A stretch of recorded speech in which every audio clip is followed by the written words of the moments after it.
Get yourself a Loot Crate! Seriously, you already missed out on this one. LootCrate.com. Epic wins every month. I pozdrav svima ljudi, evo nas u još jednom videu na PCT kanalu. Dobrodošli u jedan video nakon tjedan dana. Danas radimo reakciju na kanal po imenu Bosnian Streamer.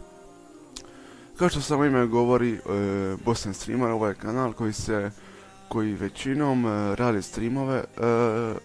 Čovjek koji se iza ovog kanala je Elin Mostić. Vrlo dobar čovjek kojeg sam upoznao na jednom streamu.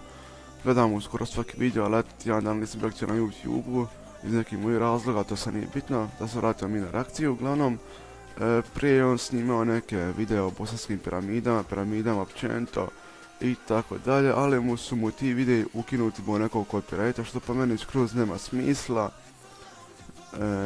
Dakle, neki čovjek iz Amerike se javio i stavio copyright kao da on nema pravo te video materijala stavljati u svoj video, to je totalna glupost. Dakle, on trenutno ima 5167 pretplatnika i 32.993 pregleda. Pustim stream, ako sam već rekao, sada samo streamove, ponekad vlogove i stavi poneki gameplay na kanal, kao što vidite Crash Bandicoot. Inače, ja sam moderator na njegovim streamovima, tako da puno mu hvala na tome. Inače, ovaj kanal koji je po mene zaslužio dosta više pretplatnika, tako da u biti, da vidim koliko on ima ovih videa na kanalu, uopće ako se to možete vidjeti, ima, to se ne može vidjeti.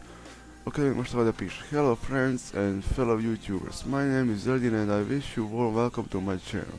Mostly I will find gaming videos here, but I do have passion for vlogging and other stuff as well. So you may run into different kind of videos other than gaming. Thanks for visiting and happy gaming. Dao, on je iz Bosne i Hercegovine. Ima Instagram, Facebook, ostavit ću vam link u opisu videa, ostavit ću vam link kanala, pa subscribe-ate ako želite. I to je to za video, ako ste uživali, like, share, subscribe, a mi se vidimo nakon sljedećih videa. Pozdrav!